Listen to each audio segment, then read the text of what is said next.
I won't deny it. I'm a straight rider. You don't wanna fuck with me. Got the police busting at me. It was all a dream. I used to read Word Up magazine. Salt and Pepper and Heavy D up in the limousine, hanging pictures on my wall. Hey y'all, it's Greg Kading from Unsolved and Murder Rap. Looking forward to chopping it up with Ben on his YouTube channel, Real Talk, and getting into the facts and the fiction of Biggie and Tupac coming up on their 25-year death anniversaries. And so we'll get into what's real and what's not. So looking forward to it. Hope to see y'all there. Peace. Everybody, my name's Ben Robbins. I'm from the Lost World of Movie Props, and I am here today with retired LAPD homicide detective Greg Kading. Is that correct? Is it Kading? It's close enough. It's Kading, but Kading. either way. There we go. Yeah, I know who I am, so you can pronounce it either way. Awesome. Well, thank you so much for talking to us today. Should we just jump straight into it? Yeah, for sure. Let's just jump on into it. It's good seeing you, Ben. Yeah, it's nice to see you as well. How you been? Everything's been great. I just got done working in Alabama, so last night was my first night home, and I can't remember the last time I slept in my own bed, and it just felt so great. So sometimes it's just so nice to be at home with nothing to do. Oh yeah, it's amazing when if you've been on the road a lot, you can just sleep in your own bed and just switch off. Yep, it's great. My wife's out of town, so I have the whole house to myself, and even my dog is doing a sleepover somewhere. So this is my Even sanctuary. All right, so yes, should we look right back at the start of your career? Did you always want to be a police officer, or was that something you fell into, or was it? Yeah, no, it was not at all. When I was really young, I wanted to be a professional football player, but nice. I wasn't really that. Yeah, I wanted to be with the Los Angeles Rams, and but that was during my really young years, and I wasn't really that great of an athlete. So I realized after playing Pop Warner football and high school football that football was probably not going to be in my future. And I always wanted to be I wanted to play guitar in a band.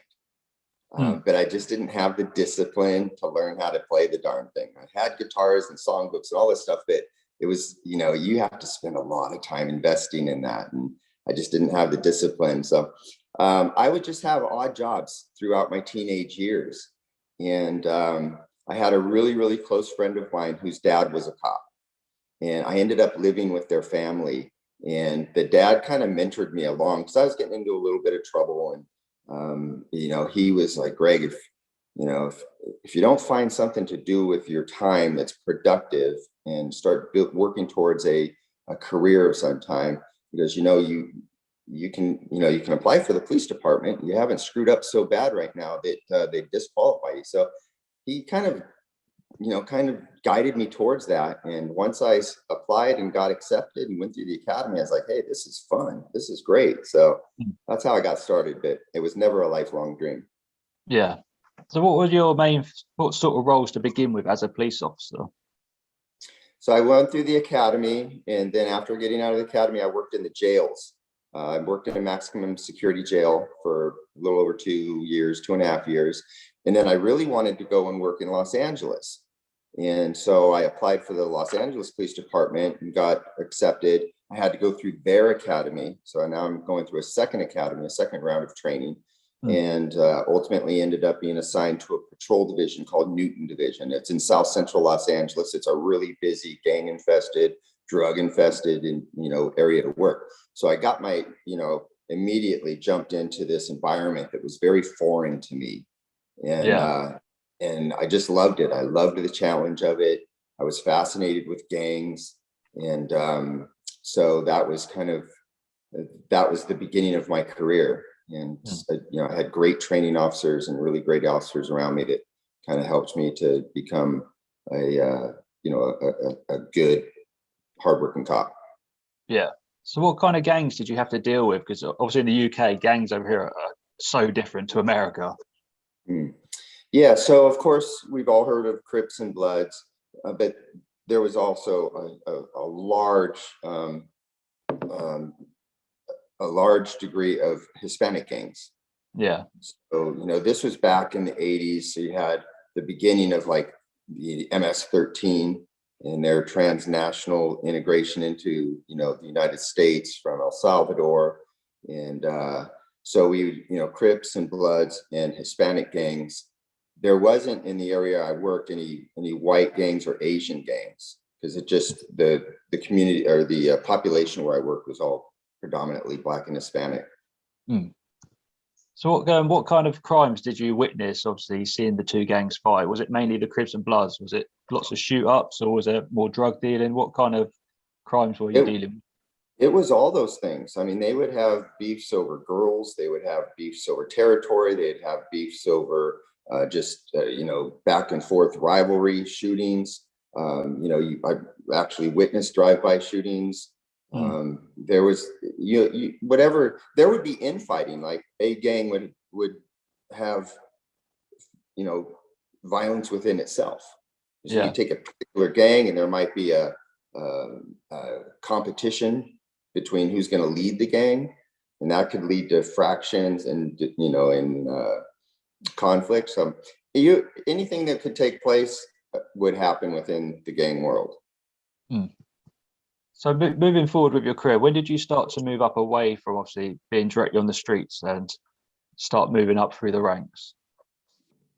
So the first year or so, I was just a patrol officer, just out there answering radio calls. And then I got into a specialized unit. Ultimately, back then we had a anti-gang unit called Crash. And so I got into the Crash unit, and we were just a gang suppression unit. And every division in the city basically had their own Crash unit. And we would just be tasked with going out, identifying gang members, monitoring gang activity, doing gang investigations. And that's when I became really immersed in that culture and in that world. And of course, when you're dealing with gangs, you're also typically dealing with narcotics. So I began to build my expertise about narcotic trafficking and narcotic sales. And then those two things I did for about the first 10 years. And then I became a detective and started to get into I was out of uniform and began to work on various task forces, and ultimately got into the homicide investigations. Okay, so did you get to do a lot of homicide investigations? Yeah, primarily they're all cold case investigations. But I got to work around a bunch of really, really great homicide investigators and learn kind of the tricks of the trade. And then I began to, handle my own investigations. And that led to me being assigned to what we call Robbery Homicide Division, which is our centralized homicide division downtown.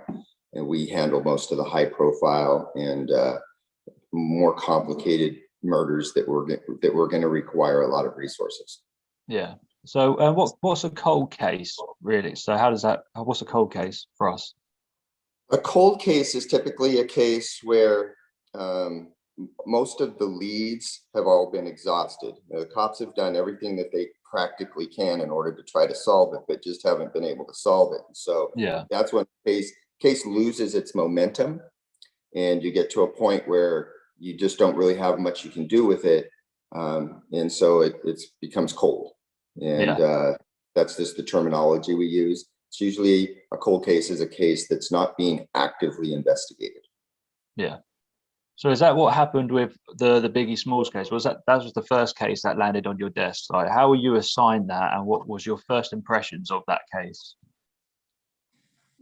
Well, I got assigned it because I had this combination of investigative experience with gangs, and we knew that there was probably going to be gang involvement, because we knew that both, Bad Boy was affiliating himself with gangs. Death Row was affiliated with gangs. We knew that there was conflict between those two groups. Tupac Shakur had been killed, and suspected that was gang related. And so with my background in cold case homicide investigations, narcotics, and then gangs, I was kind of a natural fit.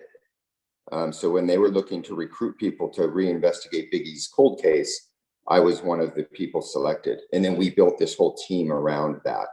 We built a whole team of investigators from different agencies in order to try to solve Biggie's murder. Yeah. So did you get to pick everyone individually for your team, or were you just allocated people? Originally, I was just part of a core group of about 5 people. And then I suggested to the guy, two of the other investigators were senior to me.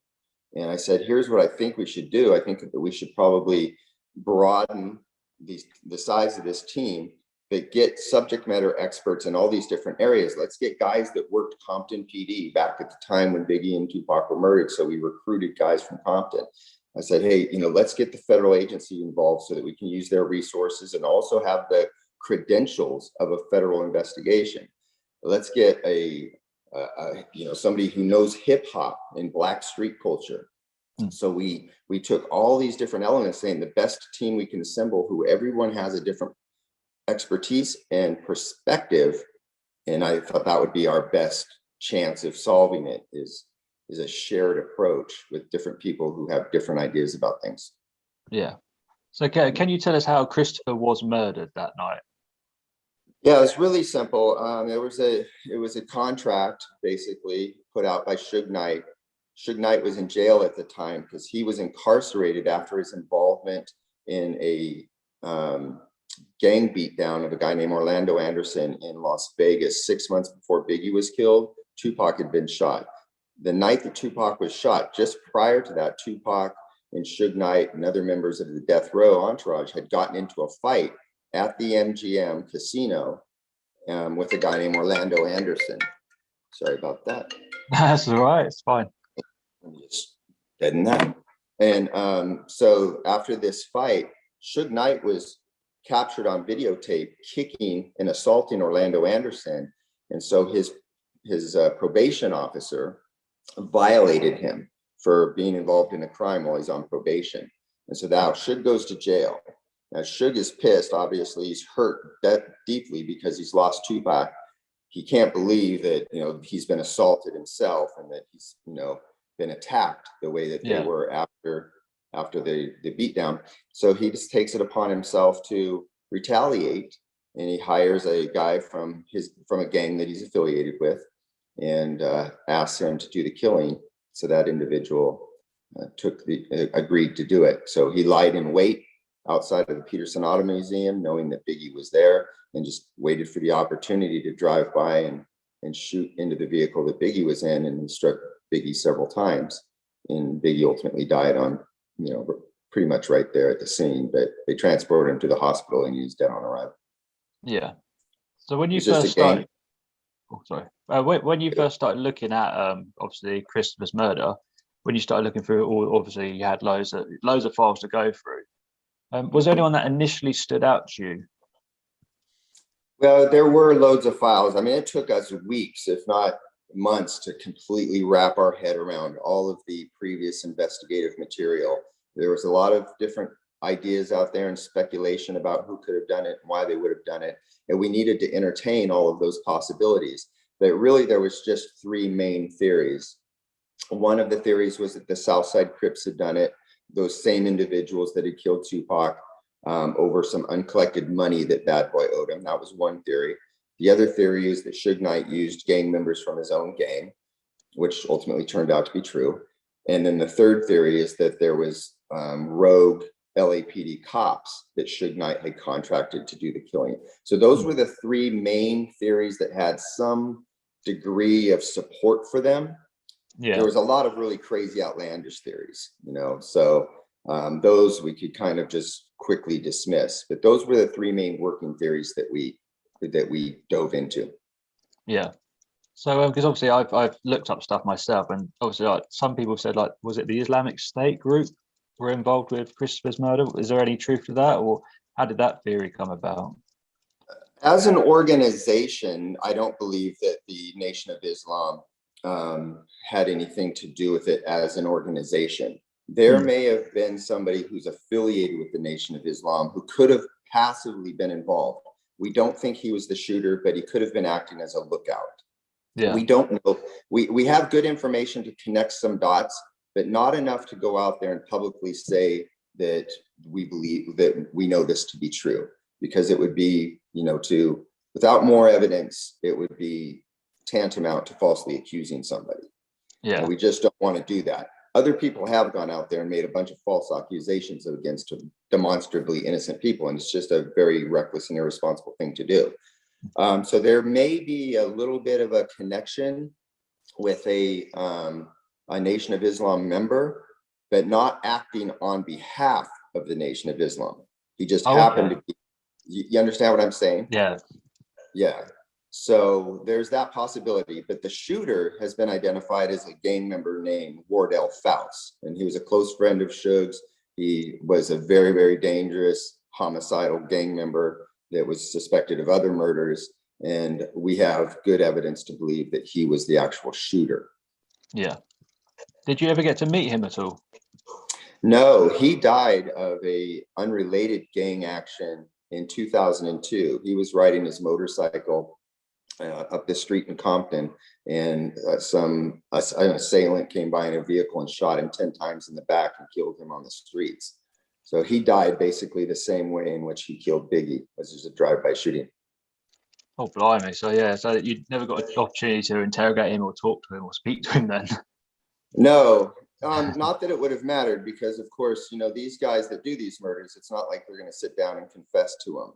I mean, look at the guy who shot Tupac. I mean, it's very clear that Orlando Anderson was the shooter of Tupac Shakur. And of course, when they interview him, he wants to get a lawyer. He won't admit to anything, even though he's bragging about it to everybody in his neighborhood. You know, he's not going to confess to that murder, obviously.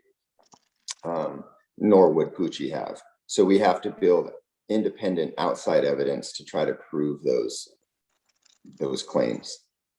So the theory with the policeman involvement of the killing, how were they involved with the killing? I mean, were they obviously working for the police as well as Suge Knight, or was it they were just offered money? No, that's a false narrative. Now that narrative was something that was originally proposed by a detective named Russell Poole. Russell Poole formulated this theory that some LAPD officers were involved with death row records, and that they then carried the hit out for Suge Knight. There's no real support for that theory. There's just what we call circumstantial information, speculation, and innuendo. That theory has been completely disproven. An incredible amount of investigative work has gone into pursuing that theory to see if it's true. You know, different agencies, different times have all looked into that, and there's no viable connection whatsoever to that. Let me back up and just say this, because I think I need to preface this thing. Suge Knight's death row records had a head of security named Reggie Wright Jr. Yeah. Reggie Wright Jr. was an ex-Compton cop. He had a medical retirement, and then Suge asked him to take over the security at Death Row Records. Now, Reggie Wright Jr., being an ex-cop, said, okay, I will do that. Let me hire other off-duty cops to come and provide security, which he would do. He would get guys from all kinds of different agencies, San Bernardino, Inglewood. He had one guy named Richard McCauley, who was from LAPD, all these just different guys. So there was a group of off-duty cops that worked security for Death Row. So that's true. We don't deny that. That was exhaustively looked into by all the different agencies that had officers that were moonlighting at Death Row. So all that investigation to be done, but there's no connection whatsoever between any of those officers and the murder, right? So, you know, when you really look at this thing and you understand the mindset of the streets, you understand the mindset of a guy like Suge Knight, you know, he's gang affiliated. And he knows if he needs something like this done, who do you go to? Who's the person that you go to? Do you go to a gangster on the street who does this kind of thing as part of his lifestyle? Somebody you can really trust? Or the cops that work for your security agency that you don't really have a working relationship with? And Suge Knight only used cops, Reggie Wright Jr. only used cops because they were legitimate in these situations where Death Row was out there conducting itself with illegal activity. And then this would provide them some layer of kind of protection by cops that would be there with their badges saying, hey, you know, we've got this, we're looking after this. The cops were all turning blind eyes to criminal activity. But long story short, after an extremely exhaustive investigation, there's no connection whatsoever to Biggie's murder and any of these cops that were identified working for Death Row Records. Yeah. So working on such a big case, like, I mean, how much pressure was put on you to obviously resolve and obviously come to the end of this cold case? Most of the pressure is pressure that you put on yourself, because you want to solve the case. You want to figure out what happened. You want to bring the right people to justice.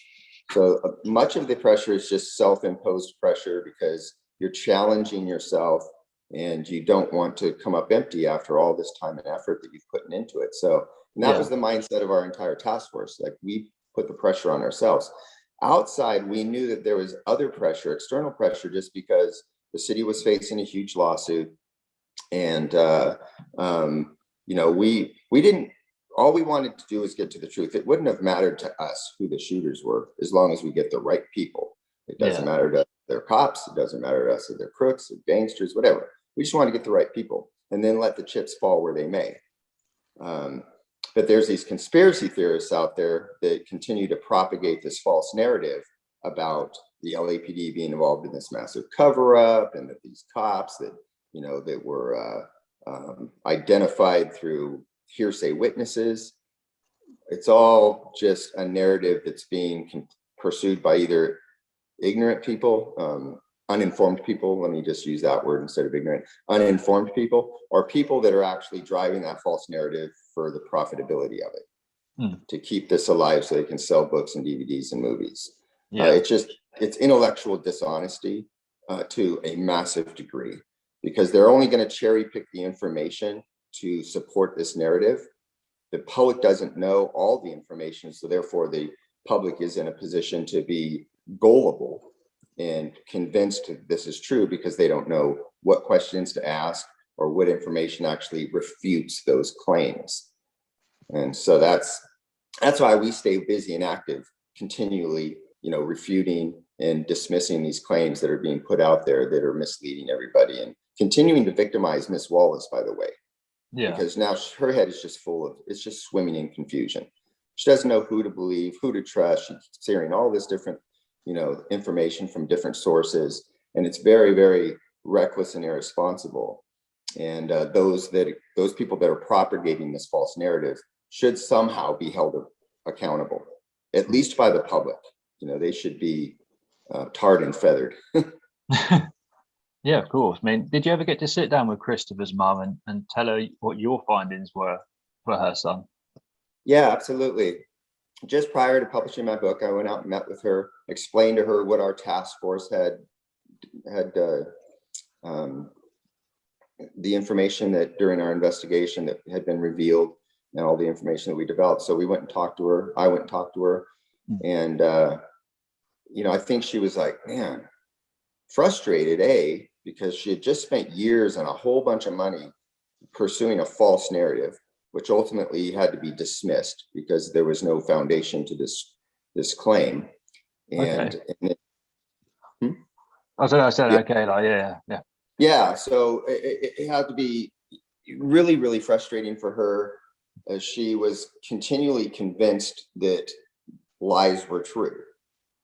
And so we sat down. I developed a rapport with her. I stayed in touch with her for years. Now my old homicide partner, Darren Dupree, he maintains that liaison with her, and keeping her informed of what's going on. I think he's developed a really good rapport with her.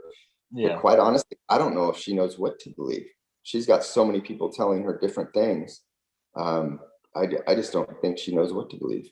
No. I mean, what kind of things were people telling her? Like, well, they essentially that pursuing this idea that there was a guy named David Mack, an LAPD officer named David Mack, saying that he was involved in the murder and that he hired this Nation of Islam hitman named Harry Billups. Amir Mohammed is his Muslim name.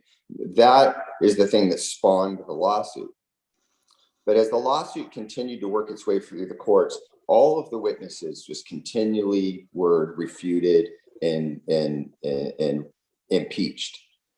And so in time, they realized their lawsuit just kept falling apart and falling apart. And they kept reinventing it, and fall apart, reinventing it. And they just could never get the kind of traction that they were hoping to get. And you got to keep in mind, for Valetta Wallace She just wants somebody held accountable, right? Yeah. Valletta Wallace just wants, whoever did this, I want to be held accountable. The people around her are less interested in the truth than they are the big pockets that a city like Los Angeles has. This is what drives attorneys. Attorneys aren't interested in the justice and the truth. The attorneys are interested in, can we make a good enough case to get a whole bunch of money? Yeah. That's what they pursue. And unfortunately, sometimes those worlds collide because they have to really twist and manufacture and misrepresent facts in order to keep driving that effort towards getting a huge settlement. Well, the LAPD knew right away, we're like, we ain't settling for a dime. We're not going to give you a nickel because we know these are all false allegations. We know this is all built on misinformation and innuendo and lie. And your witnesses are a bunch of, impeachable people. And so the LAPD was like, or the city of Los Angeles, we'll never settle this. We'll fight tooth and nail and go to the very end. Well, once those attorneys on the Valletta Wallace side of the equation are like, we're spinning our wheels here. We're never going to win this thing. We're just going to continue to spend money, throwing good money after bad. And that's when they eventually just retracted the lawsuit and said, we're no longer pursuing it. Yeah. So at what point investigating Biggie's, Christopher's case, did Tupac start to come into play and you started to notice similar, obviously murders, but obviously the difference between them, and how did that all work out? Yeah, the surrounding circumstances of the murders themselves are very similar. They're both drive-by shootings. They're both being committed by gang members that were affiliated with those, respective gangs. So they're very similar in that sense. With Tupac's murder, it was a little bit more clear-cut from the beginning because we knew that he had gotten into a fight with a gang member earlier that night named Orlando Anderson. We had a lot of supporting evidence that not only was Orlando, but other members of his gang were in Las Vegas that night. And so he had the motive and he had the means. And if you knew Orlando Anderson, he was not going to let a bunch of people stomp him down without retaliating. Yeah. So that crime, Tupac's murder, was pretty kind of evident from the beginning. Didn't have strong enough evidence and actually to take it to court. But common sense would tell you this is the most likely scenario, is that the guy that Tupac got into a fight with just came back and shot him, right? And the old saying, Occam's razor, the simplest truth is typically the simplest explanation is typically the truth. So but we always thought that these have to be connected. They're 6 months apart. There's got to be some connection between these things. It was just kind of your instinctive mindset that there's got to be a common denominator here. So when we went to investigate Biggie's murder, and we were entertaining the theory of these South Side Crips being involved, because we knew that they were there the night that Biggie was killed at the Peterson Auto Museum. And so we wrangle up this guy named Keefe D, who was a shot caller for the South Side Crips. And we sit him down, under very specific and compelling circumstances where it's in his best interest at this point to tell us the truth, because he's looking at prison. He's looking at life in prison. So we sit down with his attorney and the U.S. attorney and the FBI and the LAPD, and we grill him. And he says, listen, I can't tell you anything about Christopher's murder. Yeah, I saw him that night, but that wasn't us. However, I can tell you about Tupac's murder because that was us. And so he then goes to divulge all the information about how he got the gun, who was in the car, why his nephew killed Tupac and shot him, and all the things that they did surrounding that murder. So now we have a guy who was directly involved, who's confessing to that murder. So that's how we kind of connected it, is because we are looking at these guys as possible assailants in Biggie's murder, and they turn out to be the actual assailants in Tupac's murder, which was the truth that we always suspected. Yeah. We always kind of thought these guys were involved. So when he confessed and told you about the Tupac murder, what was his actual story of how they killed him? So they were out there to simply watch the Mike Tyson fight. This was a very popular thing to do, was gangs from Los Angeles and surrounding areas would go to Las Vegas to watch these professional boxing matches. But even more so when it was Mike Tyson, because they're all a fan of Mike Tyson. Yeah. Mike Tyson and Puffy Combs had a friend of theirs. His name was Eric Williams or Equan Williams. He had a couple of aliases. He was a Harlem drug dealer, and his name was Zip. He was out there also, and he was very close friends with Keefe D. Keefe D from the Southside Crips and Zip were drug. They were drug dealers together. Yeah. Keefe D supplied Zip with his cocaine and PCP. So these guys are out there watching the fight, and then Tupac Shakur is wandering across the lobby of the MGM. He sees Orlando Anderson, and the guy that Tupac's with is a guy named Trayvon Lane, who's a mob Piru gangster who's affiliated with Death Row Records. He looks over at Orlando and he tells Tupac, yo, there's that motherfucker that stole my chain from me recently. Oh, okay. Right? So Tupac takes it he takes it upon himself. All right, man, that dude right there. Yeah. And he runs over and he sucker punches Orlando, and then the rest of them stomp Orlando down. So Tupac's now put himself in the middle of this gang conflict. And so what ends up happening is Orlando Anderson goes and finds Keefe D, who's with some other members of their gang. He says, yo, man, Tupac just fucking went off on me. Suge went off on me. They just kicked my ass. Let's go get him. Well, Keefe D's like, man, we don't have any hardware out here. We don't have any artillery. So Zip, who's there, says, listen, I got something in the car. Zip and Keefe D go out to Zip's car. Zip gets a gun out of the vehicle and gives it to Keefe D. So now they've got a gun. Yeah. Keefe D, Orlando Anderson, a guy named Terrence Brown, and another guy named DeAndre Smith all go and get into a rented Cadillac that Terrence Brown had brought to Las Vegas. Terrence Brown's the driver. Keefe D's sitting in the right front passenger seat. Orlando's in the seat behind the driver. I'm sorry, Orlando's in the seat behind the passenger, and DeAndre Smith's in the seat behind the driver. And now they go over to where they know Tupac's going to be, which is Suge's nightclub called the 662. Well, they get over there and they start seeing these other Bloods there. They see armed Las Vegas Metropolitan police officers there. Like, this is probably not the best place to try to retaliate against these guys. So they abort the plan. They're like, okay, forget it. We're not going to do this here. Just so happens as they're leaving, they're going back down the road, and they see Tupac and the whole caravan of death row people on their way to the 662 club where Tupac's supposed to perform. Mike Tyson's supposed to make an appearance there. It's this big thing. And the Crips in the Cadillac are like, whoa, those dudes, they're right there. So they whip a U-turn. They see Tupac, who's got the window down. He's been hanging out the window, yelling to some girls, and they see him and they just pull up alongside. Keefe D hands the gun to his nephew, who's the guy that Tupac beat down, hands him the gun in the back seat. Orlando Anderson leans out the window and just starts shooting, and he ultimately kills Tupac. So that's how that went down. It was just this simple gang-related retaliation against Tupac for getting himself in the middle of a gang conflict. Well, I mean, obviously Tupac wasn't obviously a gang member himself. Of course not. No. So you said obviously it was about a chain. So why did Tupac go and sucker punch a guy over a chain? So, you know, Tupac, if you know anything about Tupac is fiercely loyal to the people in his life, his friends, fiercely loyal to a fault. And so he's come from the East Coast. He feels betrayed by so many of the people back in his life on the East Coast. He's found somewhat of a family at Death Row Records. Well, that family includes these hardcore gang members that are members of the entourage around Suge, actually employees of Death Row Records. And they accept him and he's accepting them, and they begin to form a real bond. Yeah. And Tupac feels safe around these guys. And so when this gang member who's standing with Tupac says, hey man, there's that Crip gang member who stole my chain, Tupac's like loyal.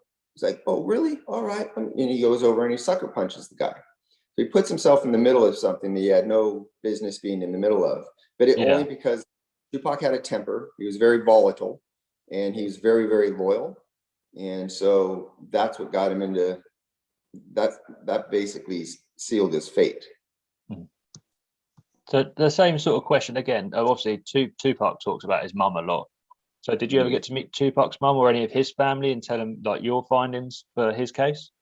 No, not in person. I only talked to his aunt. I think her name is Gloria. I spoke with Gloria. and explained to her what we found out in the case. And she was very, appreciative and respectful. She says, I appreciate that. I've spoken to Afeni about it.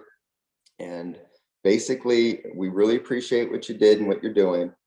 But you're not telling us anything we didn't already know. We've already known that Orlando Anderson killed Tupac. It was obvious from the beginning.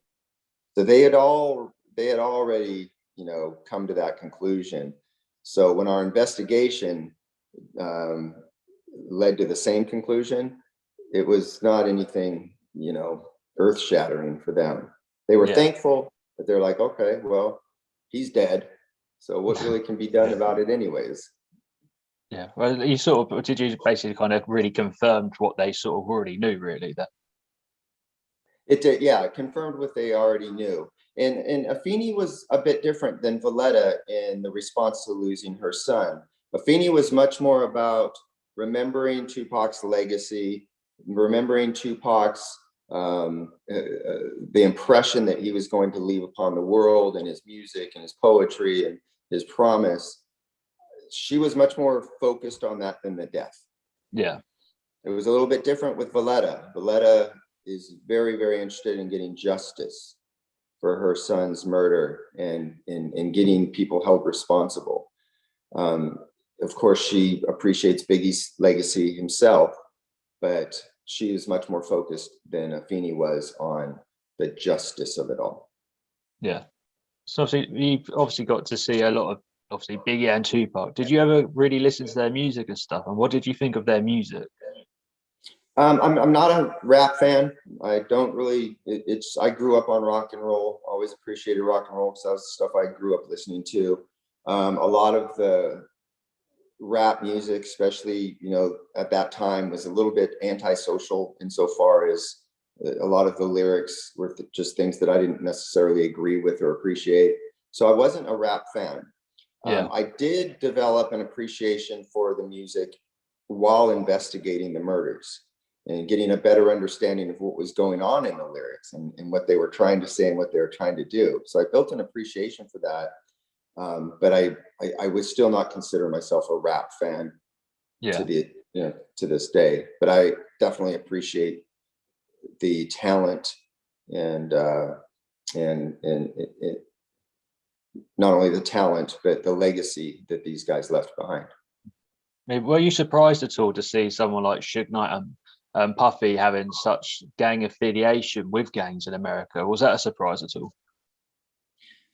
Well, it was not a surprise with Suge Knight, not at all. No. Suge Knight built Death Row on that, impression. That was the whole thing. Death Row was really the idea of, a bunch of people, ex-convicts, being around the studio. The majority of those guys that Suge was affiliating with had long criminal histories. Some of them had been convicted of murder, and that was the image that Suge wanted, and it was selling. It was doing really well, to have an icon of a guy in an electric chair.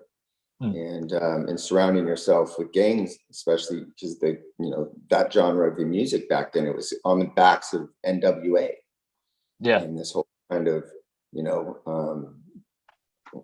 don't know, I don't want to call it an antisocial message, but Suge was really talented in identifying talent. That was his gift. He could see, and he originally wanted to make sure that these Black artists weren't being taken advantage of and exploited by white CEOs and white record labels. And that was the brilliant move he did, was to establish this Black-based record label. But he always wanted that impression of having a bunch of gangsters around. Puffy wasn't really like that. Puffy was more into a softer side of rap, a softer hip hop side of things. And of course, he had Biggie, who was his main guy. But Puffy was not a street guy the way Suge was. Yeah. Until it got to the point where Puffy realized that he's in the middle of this street conflict, right? He's got this real issue with what's happening over with Death Row and the conflict between Bad Boy and Death Row. And so then he affiliates himself with this street gang, thinking that they would be the best people to have around when you're having problems with another street gang. Yeah. So that was Puffy's kind of fatal decision, is to affiliate himself with people from Los Angeles who understood and lived by different rules. So when obviously you got to the end of the cases, when you took it to your superiors and obviously the people that allocated the cases to you, what were their thoughts and feelings on what you had discovered? Can you repeat that, Ben? So when you finished obviously investigating the cases, and obviously you handed them in to be looked at, like what were your superiors and other colleagues? What did they all think of you? Obviously investigating two really high profile cases like Biggie and Tupac. Well, keep in mind, I'm working for the Los Angeles Police Department. Tupac is killed in Las Vegas, so it's kind of a different jurisdiction. The main investigative responsibility for Tupac's murder was Las Vegas Police Department. So we passed all the information that we had discovered along to Las Vegas and let them know. And then with Biggie's case, we had a confessing co-conspirator, somebody who was involved in the murder that directly identified Poochie as the shooter. And we had, it was a much smaller conspiracy. It was just Suge, a female, and the shooter. Yeah. And a possibility of another person who was like maybe a lookout guy, or, we're keeping open the possibility that there could have been a fourth party involved. So we tell the management, the LAPD, and say, hey, we've got somebody who's confessing to this murder. Of course, that information is then shared to the attorneys that are waging this lawsuit against the city. We're like, hey, we've got some, we've disproven your theory about dirty cops.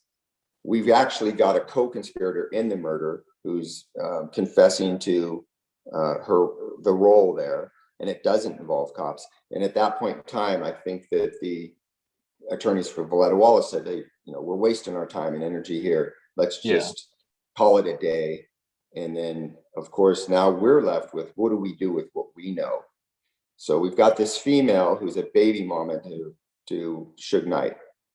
Poochie's dead. He'd been shot in 2002. We discover all of this in 2009. So we have a female and Suge. That's the only people left that can be prosecuted. The agreement we make with her is that she's going to receive limited immunity for her involvement. We're going to use her as an informant to try to get Knight involved. I'm sorry, to get him to incriminate himself.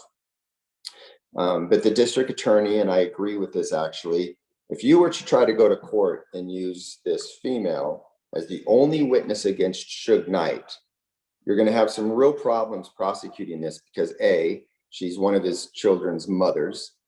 B, she's already got an issue with him because she's pissed that he never paid he's not paying child support. And C, and most important, this is the important thing, is that prior to all this, she's committed a whole bunch of acts of perjury in this sense. She had multiple identifications under different names. So when you go and get driver's licenses under a false name, you sign a document under penalty of perjury saying, I declare the foregoing to be true under penalty of perjury. So any good defense attorney is going to go, hey, aren't you a liar? No, I'm telling the truth. Well, isn't it true that you've signed all these documents previously saying under penalty of perjury, so they could prove that she has a history of misrepresenting herself? So you're never going to be able to get a very successful case out of that when your only witness can be basically impeached. So that's the prosecution problem there. But as justice would have it, Suge goes to jail on another murder. He's essentially going to spend his life in prison. Poochie's dead. Orlando Anderson's dead. All the people in the white Cadillac are dead. The only last ones remaining is Suge Knight and Keefe D. And neither of them are in good places in life.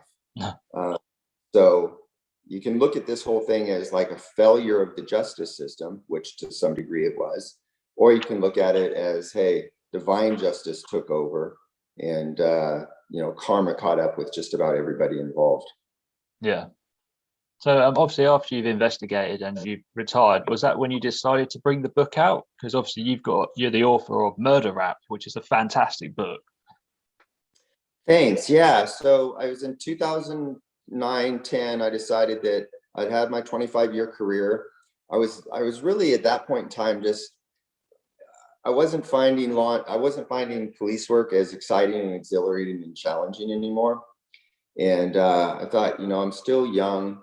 maybe I'll just retire, get my pension.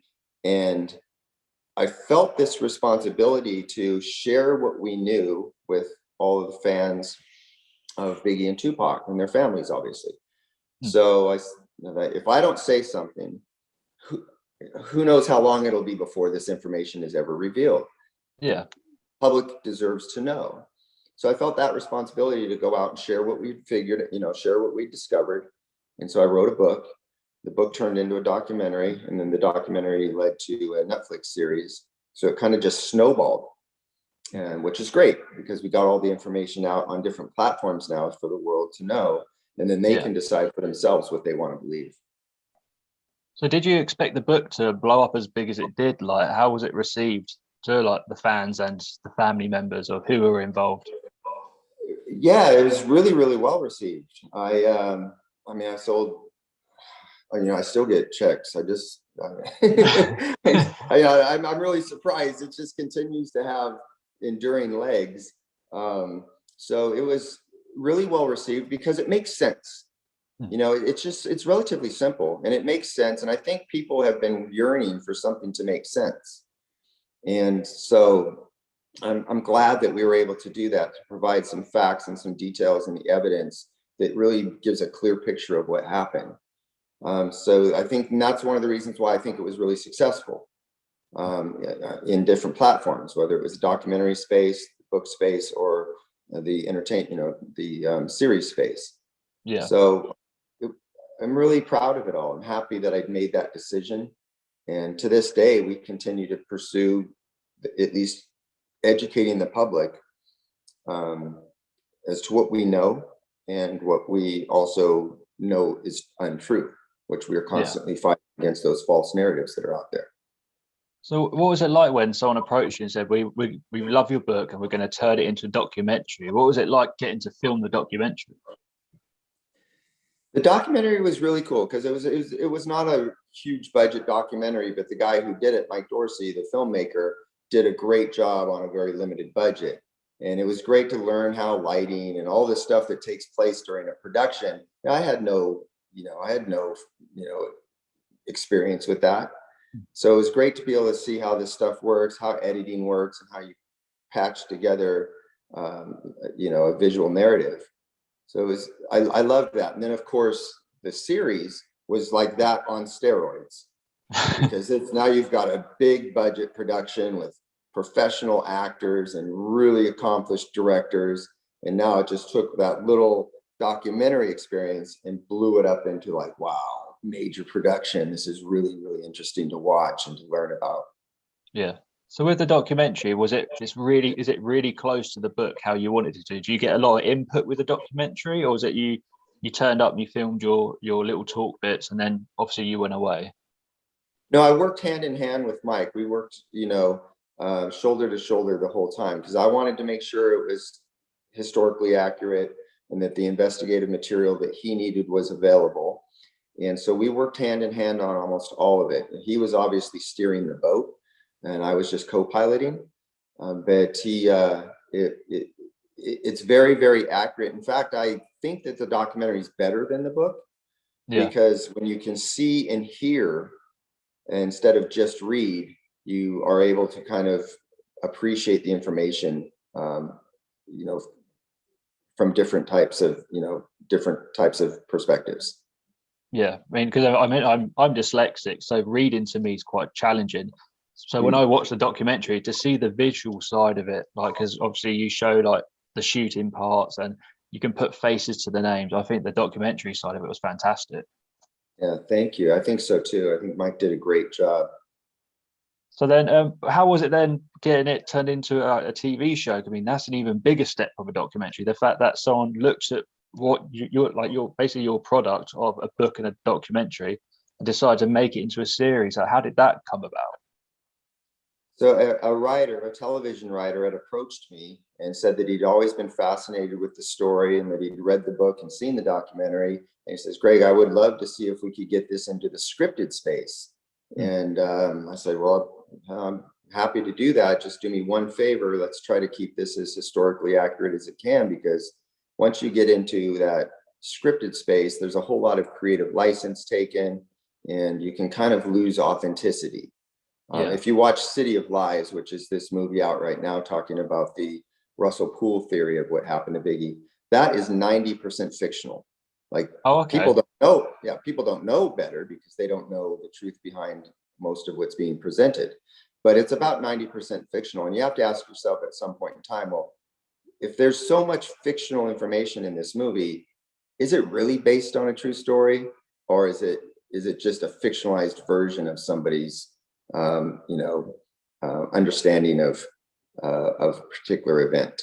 Yeah. So my thing was with the creator, I was like, let's try to keep this as historically accurate as possible. And his response was like, absolutely, that's what I want to do. We did take a couple of creative licenses in there. Like, there was a scene where I say something about I'm eating sunflower seeds, and that's the way I'm curbing my desire to smoke. Well, I was never a smoker. I've never smoked a cigarette in my life. So they're just throwing these little things in there, and they had my son playing baseball instead of football. My son's never played baseball, but it's easier to shoot a scene with a kid playing baseball than it is to, a kid playing football with a helmet on. So those little things that production wise, they took creative license on. But as far as what happened in the investigation and the information that was gleaned from the investigation, they were really spot on and kept all of that as true to history as they possibly could, and still have an entertaining show. Because there is obviously a Biggie film and a Tupac film out there. But what I liked about the series was that you obviously stressed about their friendship, because in the films you don't see that, but in your series you really show that they were really good friends. Were they that good friends in real life? Yeah, I remember talking to Valletta, and she's like, yeah, Tupac used to come over and spend the night. Him and Chris were really, really close. And I think people that knew both of them would say the same thing. They were at one point in time very, very close, and Tupac was really trying to help Christopher develop himself into his rap persona and into the rap music industry. So I think that that's one of the great tragedies of this whole thing, is that two guys with so much talent and promise, and two friends who were very close, was all disrupted by egos and misunderstanding and violence. And that's the real tragedy, is that nobody was there to intervene and prevent all this from happening. Yeah. So how do you feel your character come across in the series? Were you happy with how it turned out? I really was. I mean, obviously, having somebody like Josh Duhamel portray you, and not only is he just a genuinely good human being, like there's nothing pretentious about him. There's just he was just a great guy to be around, and I think he did a pretty good job of portraying the fictional version of me. And so I was really happy. I was happy with everybody in the show. Like, everybody did a really great job. Was there any times you were on set when obviously they were filming it that really stood out for you, that you remember quite well? Well, during these things, watching actors work and how hard they try to get their scenes right, and how frustrated they are when they're having an off day or something like that, and you start to develop, an appreciation for how talented some actors are. And so that was interesting to watch, how serious that they take their craft. And then watching the director and trying to figure out, like, what's he doing here? How is this all going to work?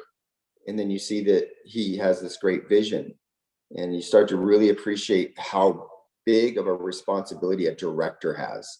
How much they are dealing with all at the same time, and having to rely on all these little aspects like lighting and camera work and sound and filtering, all this stuff.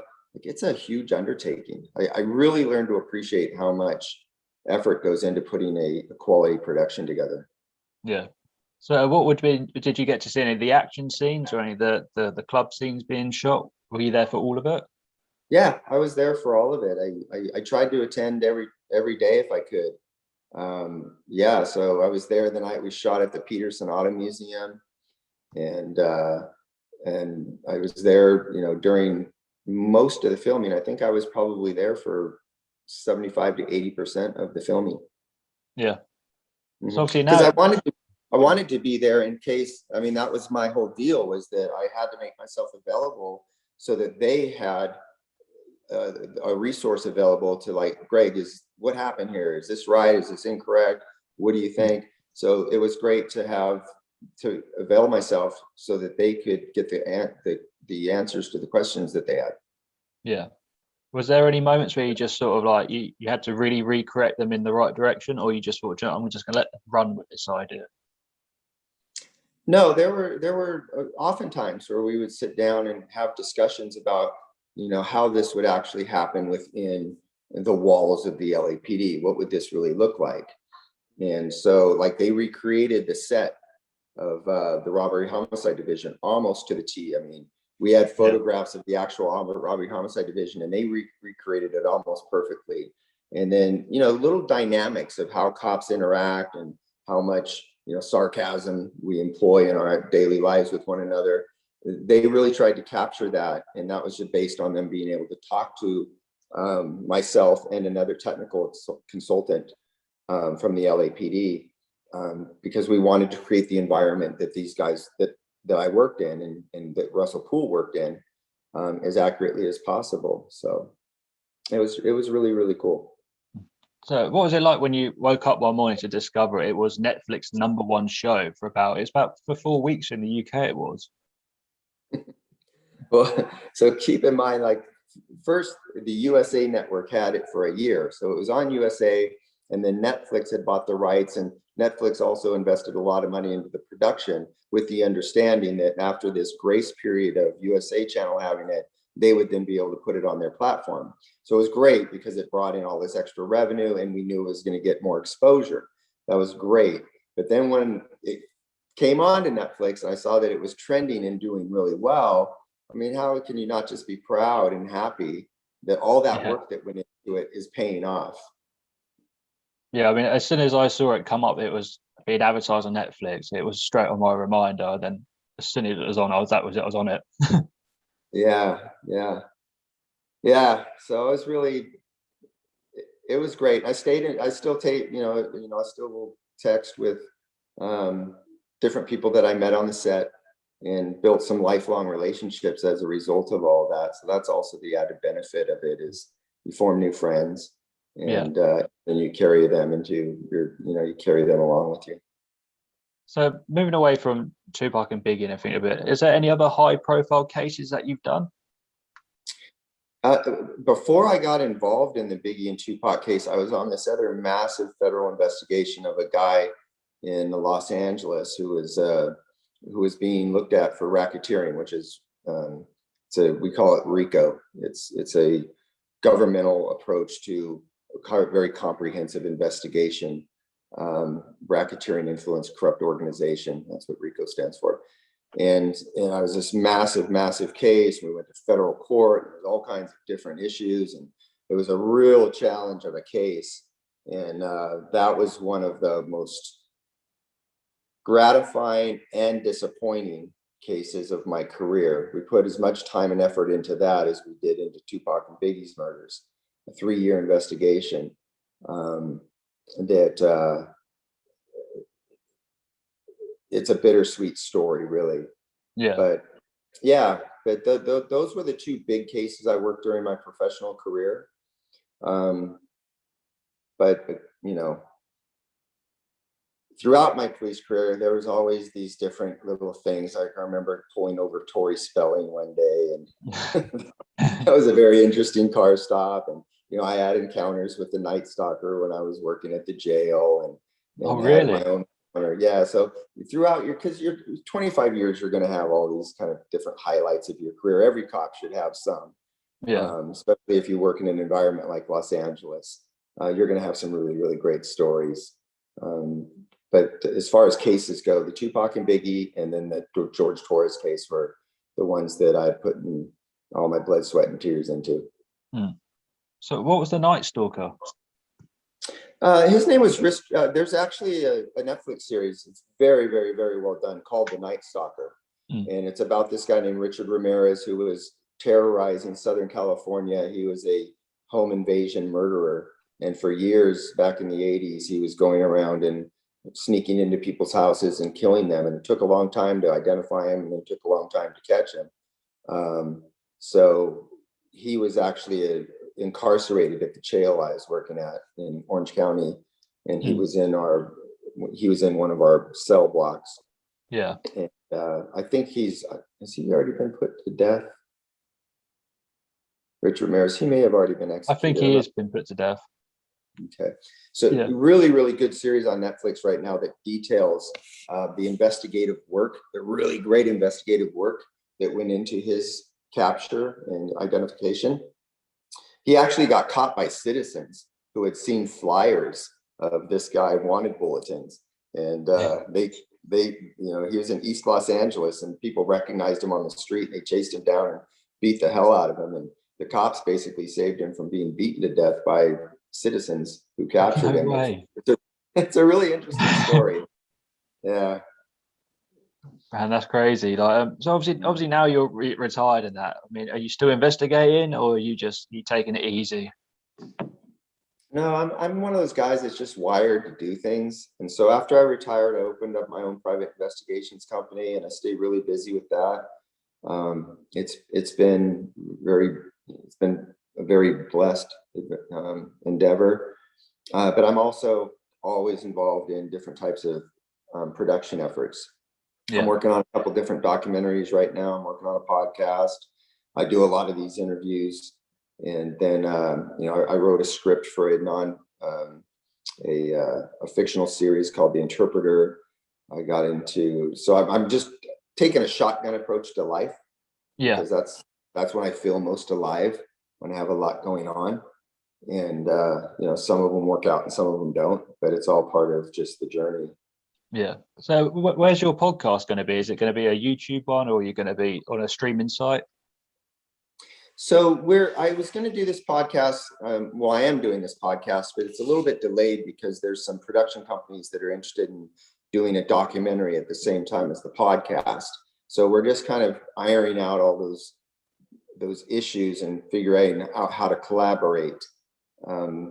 But that's what I really want to do. I want to be able to sit at home in my own podcast studio and tell stories. So that's really on the top of my list. But it's not as easy as just, you do this, you understand what's involved in the time and energy and the effort of putting together these things. So I'm just trying to get my ducks all lined up in order to do that, because we're doing a really interesting story, in my opinion. Obviously I started doing this during the first lockdown. I didn't realize how much time and effort goes into it. It's a real, obviously you've got to edit things and all sorts comes into play. It's a bit of a different world now. Yeah, it is. And all the technical stuff I'm having to learn from scratch. I don't come from I'm an old dude, I still have trouble texting. All the stuff that has to do with the technical aspects of it all. I either have to really rely on other people or go through the trouble of trying to learn it myself. I'm just learning how to do audio editing. So it's interesting, but we'll see where it all goes. So what kind of documentaries are the future ones that are coming up? What are they about? Well, we're doing one on this police officer named Christopher Dornan. Back in 2013, Christopher Dornan was an African-American, I don't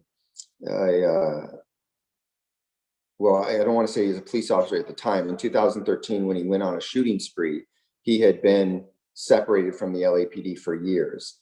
But prior to that, when he was a rookie officer, he had gotten fired from the LAPD, and he felt that the firing was unjust.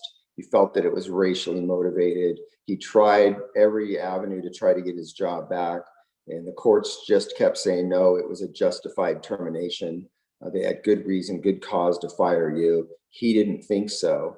And so in 2013, when he realized he's never going to get the job back that he wanted, and he was a decorated military officer prior to being on the LAPD, and he decided to go on a shooting rampage. And he took his military rifles and went about the streets of Southern California executing people.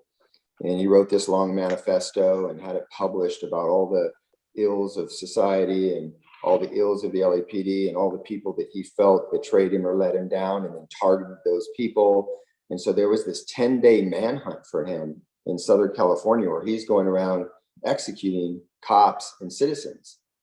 And Wow.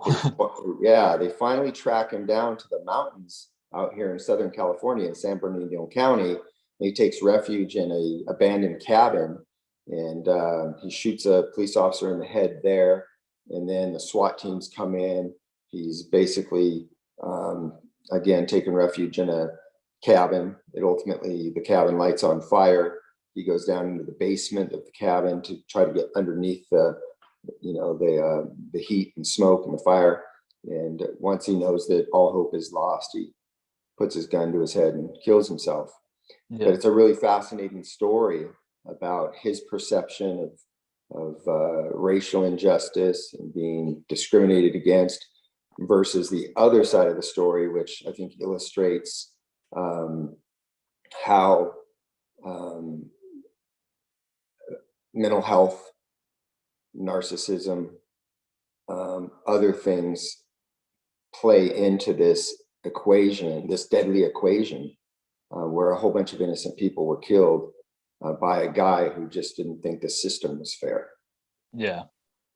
And I think it's very timely because of all the anti-police rhetoric that's going on in our society now, systemic racism claims and issues.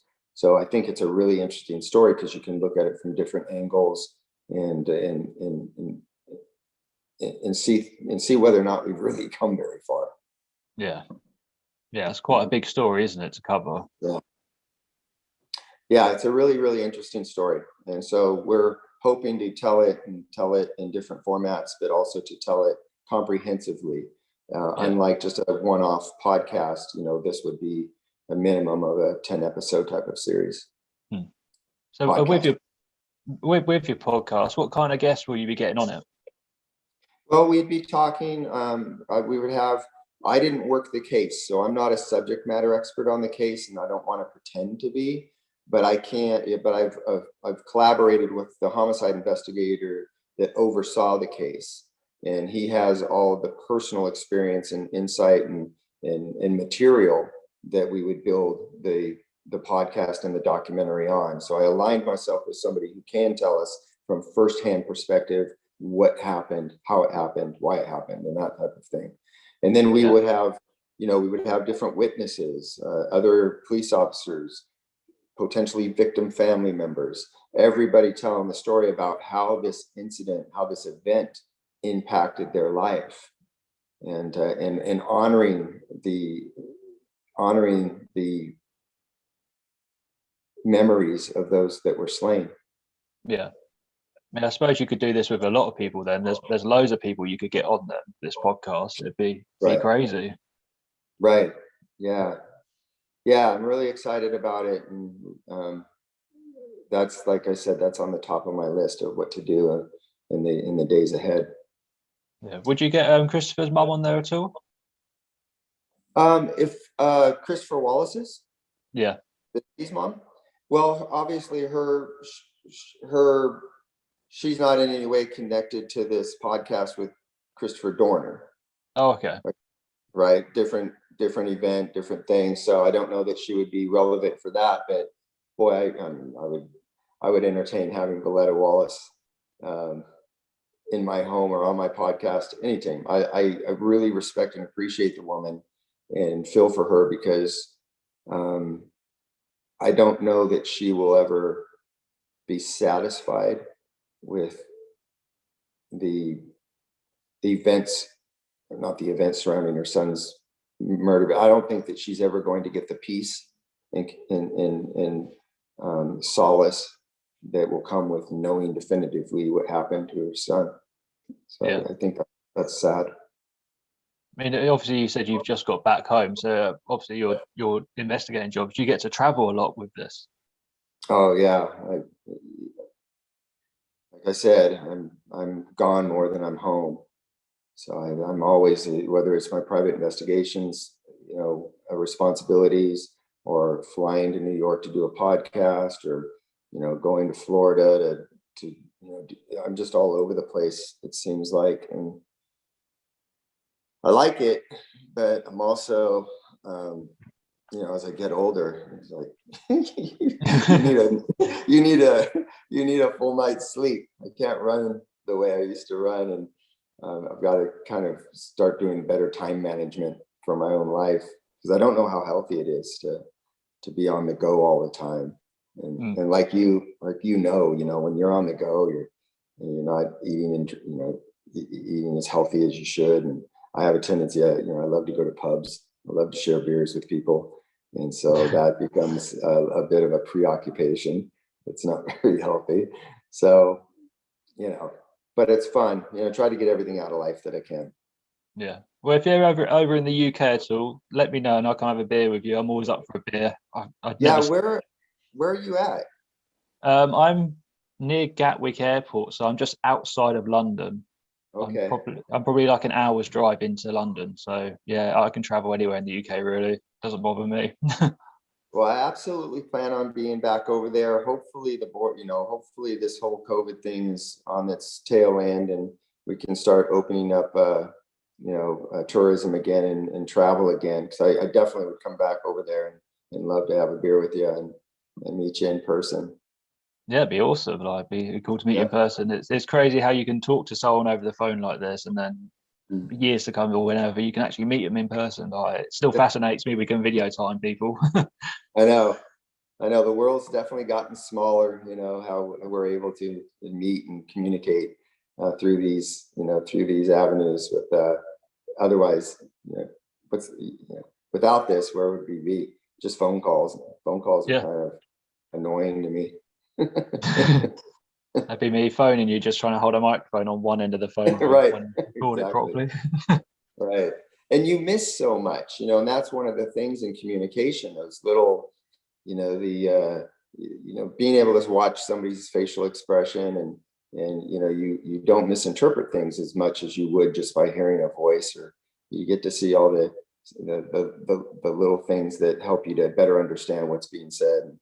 That way you don't misinterpret things. Yeah.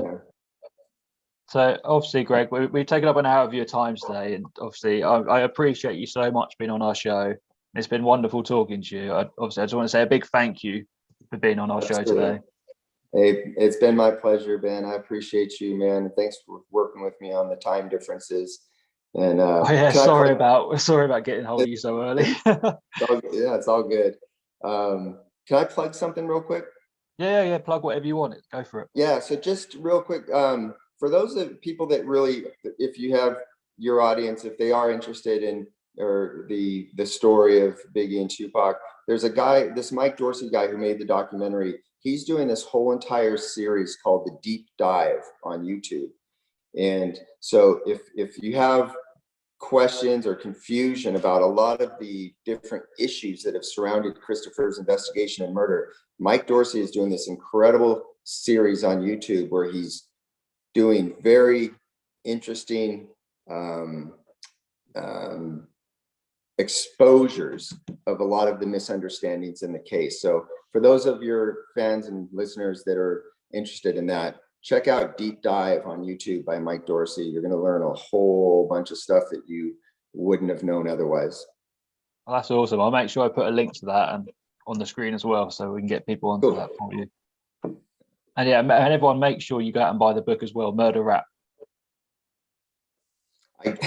When you buy the book in the UK, Amazon sends me, I get these little checks in the mail from book sales, and it's always in English pounds. Oh, you got to convert it. And so I go to the bank, and the lady at my clerk's like, "Oh no, here we go. They've got to go and convert it." So it's just the way it works. But I just like, all right, I'm just going to take these checks and hold them for a while so that I can just do them all at once instead of going in there and having to bother the clerk with converting it to US dollars. That's brilliant. I like that. Yeah. We should just start doing everything in crypto, right? Make it easy. It's getting that way. I mean, there's a lot of places now in the UK that are not taking money, so they're just doing everything on card and things. Yeah. We're going in that direction, so it seems. Awesome. Well, Well, thanks. Ben. thanks very much, Greg, and I really appreciate your time. And it's been an honor having you on. All right, man. I'll tell you, I look forward to meeting you one day, buddy, and I appreciate you having me on your show. Yeah, we'll definitely get that beer. Okay, sounds good, buddy. Thanks, Ben. Cheers. See ya. And if you don't know, now you know.